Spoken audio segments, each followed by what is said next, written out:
Okay, so in this video we're looking at classes. Now I've said it's HTML and CSS.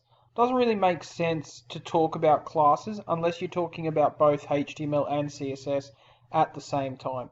Now I've pinched someone's video and I've sped it up to double the speed. So I'm going to try to teach you classes twice as fast as that guy taught it to somebody else. Alright, you can see he's just putting some HTML down here.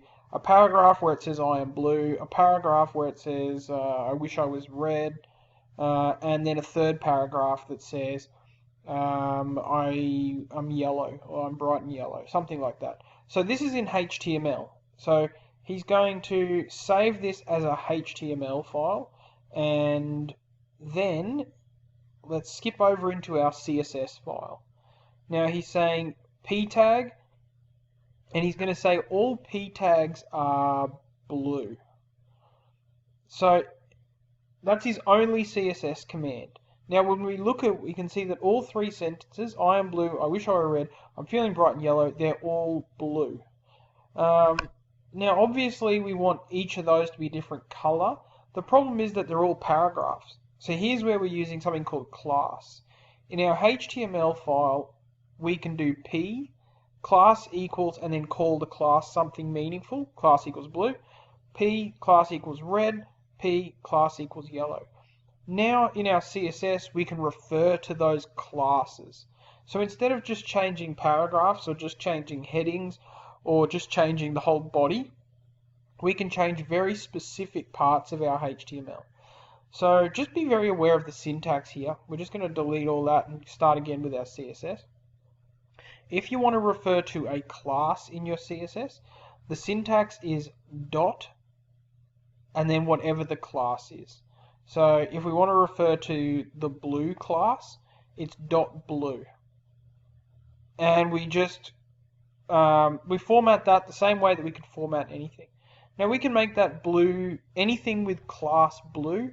We could make it blue, we could center it, we could change the font of it. We could do all sorts of things to it. Okay, you can see because he's only referenced the blue tag now, the other two are both black. Alright, so now we're just going to jump back into the CSS and finish off our last two classes here. So we need to do class red, and obviously we're going to make that color red. And we're going to do class yellow, and that's going to be yellow. Now, fantastic, we've done it. It'll pop up here as blue, red, yellow. Great. Now we can do as many paragraphs as we want as the same class. So what he's going to do here is create one more paragraph in his HTML with p class blue. Now that's going to change our class to blue.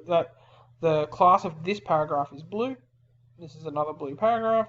And you can see, without changing our CSS, we're still referencing a blue one, and that'll do the job. Alright, that's HTML and CSS using classes.